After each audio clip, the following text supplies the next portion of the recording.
నమస్తే, welcome to speed news. నేను అనిల్. నేను శిరీష. బీఆర్ఎస్ వర్కింగ్ ప్రెసిడెంట్ కేటీఆర్ కు మరోసారి ఏసీబీ నోటీసులు జారీ చేసింది. ఈ నెల 16 ఉదయం 10 గంటలకు విచారణకు రావాలని నోటీసుల్లో పేర్కొంది. ఫార్ములా ఈ కార్ రేసులో కేటీఆర్ కు ఏసీబీ నోటీసులు జారీ చేసింది. విచారణకు హాజరు కావాలని తాజాగా నోటీసులు ఇచ్చింది.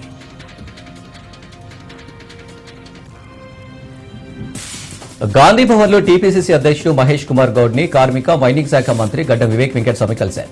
ఇవాళ మహేష్ కుమార్ గౌడ్ ను మర్యాదపూర్వకంగా కలిసిన వివేక్ ఆయనకు శాల్వా కప్పి పుష్పగుచ్చం అందించారు. కాసేపు వారు ముచ్చటించారు.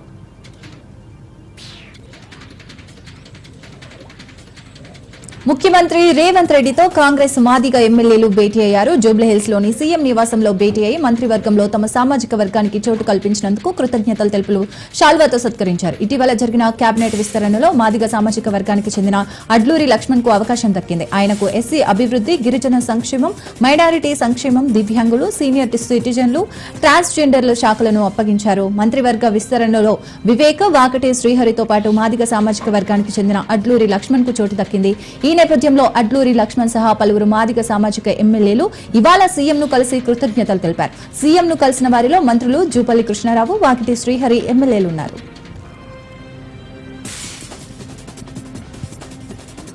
రాజధాని మహిళలపై అనుచిత వ్యాఖ్యలు చేశారంటూ వైసీపీ నేత సజ్జల రామకృష్ణారెడ్డిపై అమరావతి మహిళా రైతులు రాష్ట్ర SC corporation director Kambhampati Sirisha పోలీసులకు ఫిర్యాదు చేశారు. కొమ్మినేని శ్రీనివాసరావు, జర్నలిస్టు కృష్ణంరాజు చేసిన వ్యాఖ్యలతో తీవ్ర మనోవేదనకు గురయ్యామని, ఆ తర్వాత సజ్జల వ్యాఖ్యలు ఇంకా బాధించాయని మహిళలు ఆవేదన వ్యక్తం చేశారు. ఇలాంటి వ్యాఖ్యలను ఖండించాల్సిన జగన్, భారతిరెడ్డి మురికి వ్యాఖ్యలు చేసేవారని సమర్థించడం వెనుక ఉన్న అర్థమేంటని మహిళలు ప్రశ్నించారు. సజ్జల రామకృష్ణారెడ్డి సాక్షి యాజమాన్యంపై తొల్లూరులో మహిళా రైతులు, తాడపల్లిలో శిరీష పోలీసులకు ఫిర్యాదు చేశారు.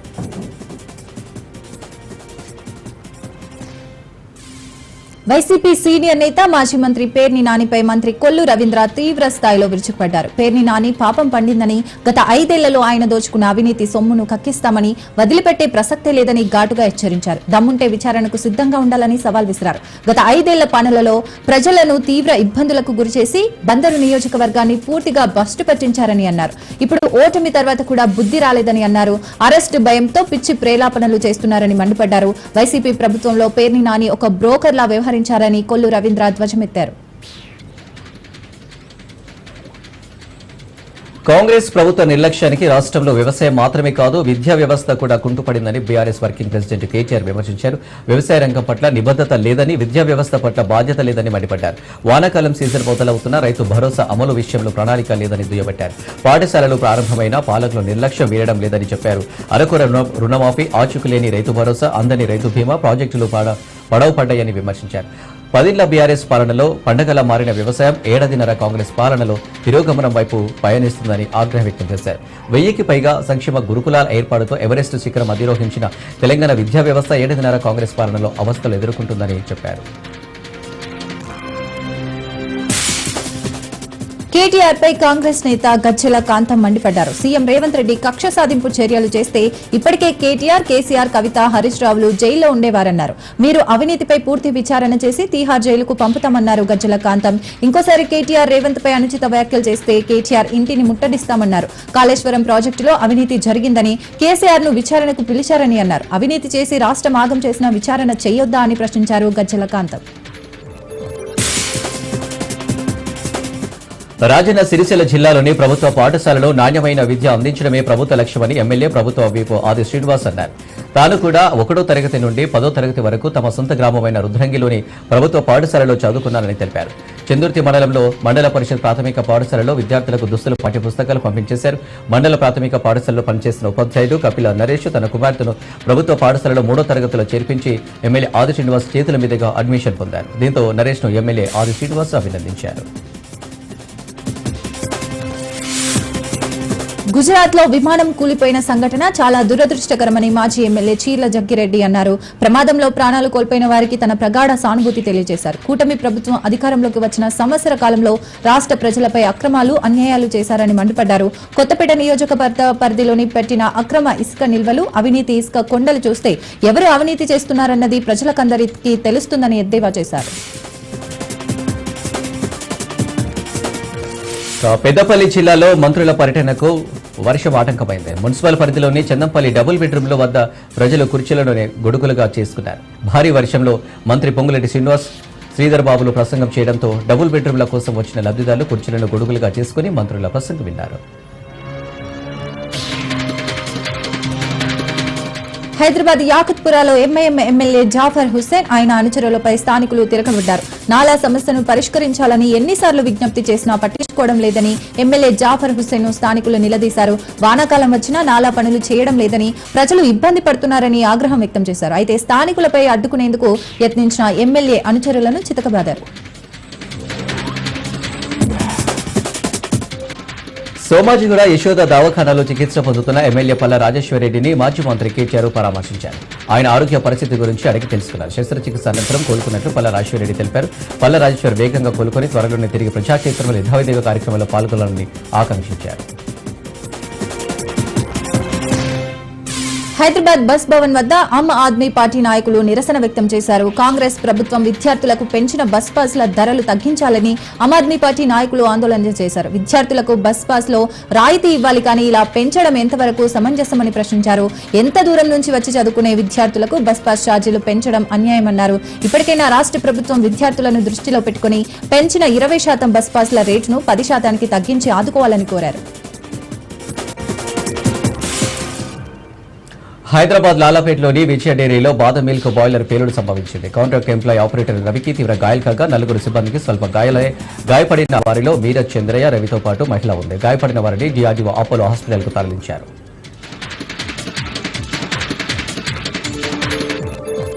సీనియర్ జర్నలిస్ట్ కొమ్మినేని శ్రీనివాసరావుకు ఊరట లభించింది. సుప్రీంకోర్టు ఆయనకు బెయిల్ మంజూరు చేసింది. విశ్లేషకుడి వ్యాఖ్యలతో జర్నలిస్ట్ కొమ్మినేనిని ఎలాంటి సంబంధం లేదని సర్వోన్నత న్యాయస్థానం అభిప్రాయపడింది. ఆయనను వెంటనే విడుదల చేయాలని సుప్రీంకోర్టు ఆదేశించింది.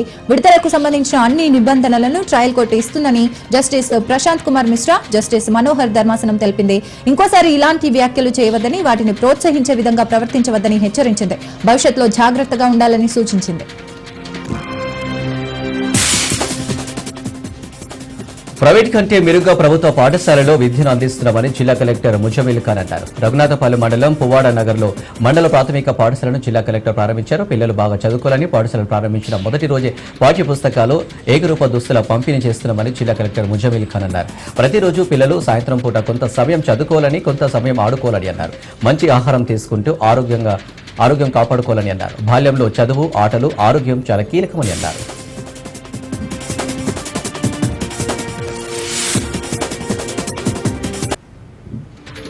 ప్రత్యామ్నాయ ప్రభుత్వ స్థలంలో శ్మశాన వాటిక ఏర్పాటుకు చర్యలు చేపట్టాలని జిల్లా కలెక్టర్ ముజ్మిల్ ఖాన్ అన్నారు. ఖమ్మం రూరల్ మండలం జలగం నగర్ వద్ద ఉన్న దాడి లంబాడ శ్మశాన వాటికను అధికారులు స్థానిక ప్రజలతో కలిసి జిల్లా కలెక్టర్ పరిశీలించారు. ఈ సందర్భంగా జిల్లా కలెక్టర్ ముజ్మిల్ ఖాన్ వరదల నుండి రక్షణ కోసం నిర్మించే కరకట్ట డిజైన్ లో ఎటువంటి మార్పులు అవసరం లేదని అన్నారు. సర్వే నెంబర్ 156, 167 లో ఉన్న 30 గుంటల పట్టా భూమిలో ప్రస్తుతం శ్మశాన వాటిక ఉందని, కరకట్ట నిర్మాణంలో శ్మశాన వాటిక భూమి కొంతవరకు కోల్పోతుందని తెలిపారు. కొత్తగా సమీపంలో ఉన్న ప్రభుత్వ భూమిలో శ్మశాన వాటిక ఏర్పాటు చేసి అక్కడ రోడ్డు, కాంపౌండ్ వాల్, ఇతర సౌకర్యాలు కల్పించే విధంగా చర్యలు తీసుకోవాలని తెలిపారు. ప్రస్తుతం ఉన్న శ్మశాన వాటిక సమీపంలో ఉన్న ప్రభుత్వ భూములను పరిశీలించి వారం రోజుల్లో అనుకూలమైన స్థలం ఎంపిక చేసి ప్రతిపాదనలు అందించాలని అధికారులకు కలెక్టర్ ఆదేశించారు. సంగారెడ్డి జిల్లా పటాన్చెరు పరిధిలోని పలు ప్రాంతాల్లో ఎంబీఐ విజయరావు ఆధ్వర్యంలో వాహన తనిఖీలు నిర్వహించారు. పాఠశాలలు, కళాశాలలు పునః ప్రారంభమైన సందర్భంగా ఫిట్నెస్ సరిగా లేని బస్సులను, పరిమితికి మించి విద్యార్థులతో నడుపుతున్న బస్సులను పరిశీలించారు. నిబంధనలను పాటించని, సరైన పత్రాలు లేని 2 బస్సులను సీజ్ చేసినట్లు విజయరావు తెలిపారు. ఈ తనిఖీలు నిర్విరామంగా కొనసాగుతాయని వెల్లడించారు. నిబంధనలను, సూచనలను పాటిస్తూ విద్యార్థులను క్షేమంగా వారి గమ్యస్థానానికి చేర్చాల్సిన బాధ్యత బస్సు డ్రైవర్లపైన ఉందని స్పష్టం చేశారు. ఎవరైనా ర్యాష్ డ్రైవింగ్ కానీ మద్యం సేవించి డ్రైవింగ్ చేస్తే సంబంధిత యాజమాన్యాలకు లేదా 100 నెంబర్కి కాల్ చేసి సమాచారం ఇవ్వాలని తెలిపారు. నిర్మల్ జిల్లా బైంస పట్టణంలోని పలు ప్రైవేటు స్కూళ్ల బస్సులను రవాణా శాఖ అధికారులు ముమ్మరంగా తనిఖీలు చేపట్టారు. ఏఎంబీఐ ధూప్ సింగ్ ఆధ్వర్యంలో బస్సులను చెక్ చేశారు. బస్సులకు ఫిట్నెస్ తో పాటు ఫస్ట్ ఎయిడ్ బాక్సులు, ఫైర్ సేఫ్టీ వస్తువులు తప్పకుండా కలిగి ఉండాలని సూచించారు. సరైన పత్రాలు లేని బస్సులను సీజ్ చేస్తామని ఈ సందర్భంగా హెచ్చరించారు. ఆర్డీఏ అధికారుల తనిఖీలతో ప్రైవేటు స్కూల్ యాజమానులు అలర్ట్ అయ్యారు. రంగారెడ్డి జిల్లా వ్యాప్తంగా స్కూల్ బస్సులపై ఆర్టీఏ అధికారులు తనిఖీలు చేస్తున్నారు. లంగర్ హౌస్, టిపిస్కాన్ బ్రిడ్జ్ వద్ద విద్యార్థులను తరలించే ప్రైవేట్ స్కూల్ బస్సులపై ఫోకస్ పెట్టారు. నిబంధనలను తుంగలో తొక్కుతున్న స్కూల్ బస్సులను రవాణా శాఖ అధికారులు సీజ్ చేస్తున్నారు. ఇప్పటివరకు ఫిట్నెస్ లేని 12 బస్సులు సీజ్ చేశారు. ఫిట్నెస్ లేని బస్సులో విద్యార్థులను తరలిస్తున్న యాజమాన్యాలపై సీరియస్ అయ్యారు. ప్రతి వాహనాన్ని క్షుణ్ణంగా పరిశీలిస్తున్నారు. నిబంధనలు పాటించని స్కూల్కు నోటీసులు జారీ చేసే అవకాశం ఉంది. పల్నాడు జిల్లా సత్తెనపల్లిలో ప్రైవేటు స్కూల్లో పాఠ్య పుస్తకాల అమ్మకాలను ఎస్ఎఫ్ఐ నాయకులు అడ్డుకున్నారు. ఎస్ఎఫ్ఐ నాయకుల రాకతో పాఠశాల నిర్వాహకులు గదికి తాళం వేసి ఉడాయించారు. దీనిపై విద్యాశాఖ అధికారులు ఎలాంటి చర్యలు తీసుకోవట్లేదని ఎస్ఎఫ్ఐ నాయకులు ఆరోపించారు. ప్రైవేటు పాఠశాలలపై చర్యలు తీసుకోకపోతే బంద్కు పిలుపునిస్తామని ఎస్ఎఫ్ఐ పల్నాడు జిల్లా కన్వీనర్ కోట సాయి హెచ్చరించారు. ఇందిరమ్మ ఇళ్ల లబ్ధిదారులకు డోర్నకల్ తహసీల్దార్ ఇమాన్యుయల్, సీఐ భూక్ష రాజేష్ శుభవార్త తెలిపారు. మహబూబాద్ జిల్లా డోర్నకల్ మండలంలో ఇందిరమ్మ ఇల్లు లబ్ధిదారులకు కూపన్ల ద్వారా ఉచిత ఇసుక రవాణా చేసుకునే సదుపాయాన్ని కల్పించారు. ఇసుకను ఆకేరు ఏరు, మున్నేరు ఏరు ఎక్కడ సదుపాయం ఉంటే అక్కడ నుంచి కూపన్ల ద్వారా తీసుకెళ్లే సదుపాయాన్ని కల్పించినట్లు కలెక్టర్ తెలిపారు. ఇల్లు నిర్మాణం చేసే ఇంజనీరింగ్ సూచన అవసరాన్ని బట్టి ఇసుక రవాణా చేసుకోవాలని సూచించారు. గద్వాల మండలం పుట్టన్పల్లి గ్రామంలో తెలంగాణ రాష్ట్ర వ్యవసాయ రైతు సంక్షేమ కమిషన్ చైర్మన్ కోదండరెడ్డి పర్యటించారు. పత్తి సాగు పంటలపై రైతుల సమస్యలను అడిగి తెలుసుకున్నారు. ఈ సమయంలో Congress party Sampath Kumar, BRS party Kurva Vijay అనుచరుల మధ్య తోపులాట జరిగింది. బీఆర్ఎస్ పార్టీ నాయకులు కుర్వ విజయ్ కుమార్ వారి అనుచరుల వర్గాన్ని పోలీసులు అరెస్టు చేశారు. జోగులాంబ గద్వాల జిల్లాలో 14వ జిల్లా కోర్టు ప్రాంగణంలో లోక్ అదాలత్ కార్యక్రమం చేపట్టడం జరుగుతుందని జిల్లా న్యాయమూర్తి ప్రేమలత తెలిపారు. ఈ లోక్ అదాలత్లో రాజీ పడదగ్గ సివిల్, క్రిమినల్ కేసులలో కక్షిదారులు పాల్గొని అవకాశాన్ని సద్వినియోగం చేసుకోవాలని కోరారు. సుదీర్ఘకాలంగా పెండింగ్లో ఉన్న కేసులను లోక్ అదాలత్లో పరిష్కారం చేసుకోవచ్చన్నారు. లోక్ అదాలత్లో పరిష్కరించబడిన కేసులు హైకోర్టులో అప్పీల్ చేసుకునే అవకాశం ఉండదు కనుక కక్షిదారులకు సమయంతో పాటు డబ్బు కూడా ఆదా అవుతుందని తెలిపారు. నంద్యాల జిల్లా Atmakur RTC bus stand complex Kadapa జిల్లా పులివెందులలో వైసీపీ కార్యకర్తలు రెచ్చిపోయారు. మహానాడు సందర్భంగా కట్టిన టీడీపీ జెండాలు మిగిలిన వాటిని కలిసి తొలగించి కూల్చి బూడిద చేశారు. ఈ ఘటనకు సంబంధించి 4 పోలీసులు అదుపులోకి తీసుకున్నారు. మహానాడు సందర్భంగా కదిరి రింగ్ రోడ్డులో టీడీపీ జెండాలు కట్టారు. అయితే వీటిని కొంతమంది తొలగించారు. అనంతరం నిప్పు పెట్టారు. దీంతో విషయం తెలుసుకున్న పోలీసులు ఘటనా స్థలానికి చేరుకున్నారు. ఘటనకు పాల్పడిన 4 అదుపులోకి తీసుకుని పోలీసులు విచారిస్తున్నారు. పట్టుబడ్డ వారిలో బాలాజీ నాయక్ వైఎస్ రాజశేఖర రెడ్డికి వీరాభిమాని. అతను టీడీపీ తోరణాలు తొలగిస్తుండగా అతని భావమరిది తిరునాథ్ నాయక్ తన మిత్రులతో వచ్చాడు. అయితే టీడీపీ తోరణాలు తొలగించి వైఎస్ విగ్రహానికి బాలాజీ నాయక్ అభిషేకం చేయాలనుకున్నాడు. కానీ జెండాలు తొలగించే క్రమంలో పోలీసులు వారిని అదుపులోకి తీసుకున్నారు. దొరికిన వారిలో 3 మైనర్లు ఉన్నట్లు పోలీసులు తెలిపారు. మహానాడు సందర్భంగా పులివెందులలో టీడీపీ జెండాల తొలగింపు వ్యవహారానికి సంబంధించి ఇప్పటివరకు 18 మందిపై కేసు నమోదు చేసినట్లు డీఎస్పీ మురళీ నాయక్ వెల్లడించారు.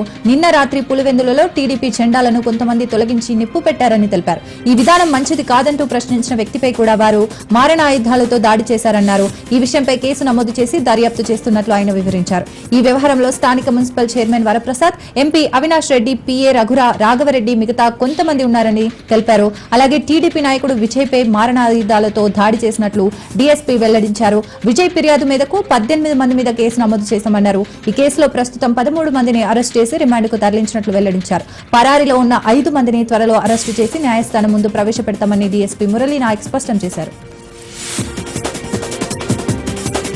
మహబూబాబాద్ జిల్లా కురవి మండల అయ్యగారిపల్లిలో రైతు నూకల రవి నిరసనకు దిగారు. పురుగుల మందు డబ్బా పట్టుకుని విద్యుత్ స్తంభం ఎక్కాడు. గ్రీన్ ఫీల్డ్ హైవే నిర్మాణం కోసం తన వ్యవసాయ భూములు ఆక్రమించుకుని నష్టపరిహారం చెల్లించలేదని ఆవేదన వ్యక్తం చేశాడు. పలుమార్లు అధికారుల దృష్టికి తీసుకువెళ్లినా పట్టించుకోలేదని మనస్తాపానికి గురైన రవి పురుగుల మందు డబ్బాతో విద్యుత్ స్తంభం ఎక్కాడు. అధికారుల సమస్య పరిష్కారం చేస్తామని రవికి నచ్చజెప్పినా వినలేదు. విషయం తెలుసుకున్న సిపిఐ న్యూ డెమోక్రసీ ఉమ్మడి కురవి మండల బాధ్యులు సామ పాపన రైతుతో మాట్లాడి సమస్య పరిష్కారం కోసం కృషి చేస్తానని చెప్పడంతో రవి కిందకి దిగాడు.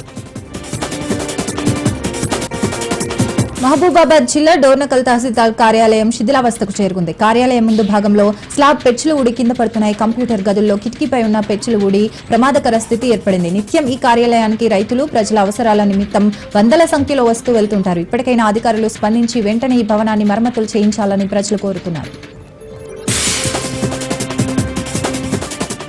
జయశంకర్ భూపాలపల్లి జిల్లా మహదేవ్పూర్ మండల కాళేశ్వరంలోని ప్రాథమిక పాఠశాలలో ప్రధానోపాధ్యాయుల వినూత్న కార్యక్రమం చేపట్టారు. నిన్నటి నుండి పాఠశాలలు పునః ప్రారంభం కావడంతో ప్రధానోపాధ్యాయుడు ఆధ్వర్యంలో కాళేశ్వరం ప్రైమరీ పాఠశాల ఉపాధ్యాయులు ప్రొఫెసర్ జయశంకర్ బడిపాట కార్యక్రమంలో భాగంగా స్కూల్ పిల్లలకు సామూహిక అక్షరాభ్యాసం కార్యక్రమాన్ని అట్టహాసంగా నిర్వహించారు.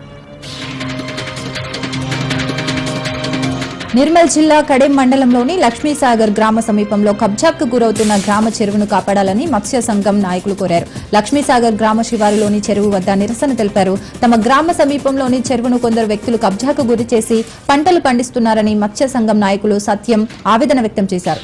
తాము చేపలు బట్టి జీవనం కొనసాగిస్తున్న తరుణంలో చెరువు కబ్జాకు గురి కావడంతో చేపలు పెరగకపోవడంతో తాము ఉపాధి కోల్పోతున్నామని వాపోతున్నారు. ఈ విషయంపై అధికారులకు ప్రజాప్రతినిధులకు ఎన్నిసార్లు మొరపెట్టుకున్నా పట్టించుకునే నాదుడై కరువయ్యారని ఆందోళన వ్యక్తం చేశారు. ఇప్పటికైనా ఉన్నతాధికారులు ప్రజాప్రతినిధులు స్పందించి కబ్జాకు గురవుతున్న తమ చెరువును కాపాడాలని మత్స్యకారుల ఎంఆర్ఓకు విజ్ఞప్తి చేశారు. జగిత్యాల జిల్లాలో కొమరంభీం ఆసిఫాబాద్ జిల్లా సిరుపూరు మండలంలో ఓ చైల్డ్ ఫోర్నోగ్రఫీ కేసు నమోదైంది. బెంగాలీ కాప్కు చెందిన అలోక్ బాలా అనే వ్యక్తి తన మొబైల్లో చిన్నారులపై అసభ్య వీడియో వీక్షించి వాటిని షేర్ చేసినట్లు గుర్తించారు. ఈ విషయం నేషనల్ క్రైమ్ బ్యూరోకు చెందిన సైబర్ టిప్ లైన్ ద్వారా సిర్పూర్ పోలీసులకు సమాచారం అందించారు. వెంటనే స్పందించిన సీఐ ముత్యం రమేష్, ఎస్ఐ కమలాకర్ నేతృత్వంలోని పోలీసులు నిందితుడిని అదుపులోకి తీసుకుని విచారించారు. దర్యాప్తులో నిందితుడి ఫోన్లో చిన్నారులపై అసభ్య కంటెంట్ ఉన్నట్టు స్పష్టమైంది. దీంతో అతనిపై పోక్సో చట్టంతో పాటు ఐటీ చట్టంలోని సంబంధిత సెక్షన్ల కింద కేసు నమోదు చేసి రిమాండ్ తరలించారు. రాజన్న సిరిసిల్ల జిల్లా వేములవాడ శ్రీ రాజరాజేశ్వరి స్వామి దేవస్థానంలో భీమేశ్వర సదన్ ధర్మశాలలో భక్తుల సౌకర్యార్థం 36 లక్షలతో లిఫ్ట్ ఆలయ అధికారులు ఏర్పాటు చేశారు. కాంట్రాక్టర్ కు బాకీ పడ్డ 20 లక్షల రూపాయలు ఆలయ అధికారులు ఇవ్వకపోవడంతో ధర్మశాలలో ఉన్న లిఫ్ట్ కు తాళం వేసి వెళ్లిపోయారు. ఒక రూమ్ కు 1350 రూపాయలు తీసుకుంటున్నారని, లిఫ్ట్ కూడా లేదని భక్తులు ఆగ్రహం వ్యక్తం చేస్తున్నారు. 2 అంతస్తుల నుండి కిందికి దిగడానికి తీవ్ర ఇబ్బందులు పడుతున్న ఆలయ ఈవో వినోద్ రెడ్డి పట్టించుకోవడం లేదని మండిపడ్డారు. అహ్మదాబాద్ లో జరిగిన ఎయిర్ ఇండియా విమాన ప్రమాదంపై ప్రధాని మోదీ సమీక్షా సమావేశం నిర్వహించారు. కేంద్ర విమానయాన మంత్రి రామ్మోహన్ డీజీసీఏ అధికారులతో భేటీ అయ్యారు. ఇప్పటికే ప్రమాద స్థలాన్ని పరిశీలించిన ఎన్ఎస్జీ టీం విమానంలోని కీలకమైన బ్లాక్ బాక్స్ ను రికవరీ చేసింది. ఈ బ్లాక్ బాక్స్ ను డీజీసీఏకు ఎన్ఎస్జీ బృందం అప్పగించనుంది. ఇక బ్లాక్ బాక్స్ డేటాను విశ్లేషించిన తర్వాత ప్రమాదానికి గల కారణాలను డీజీసీఏ వెల్లడించనుంది.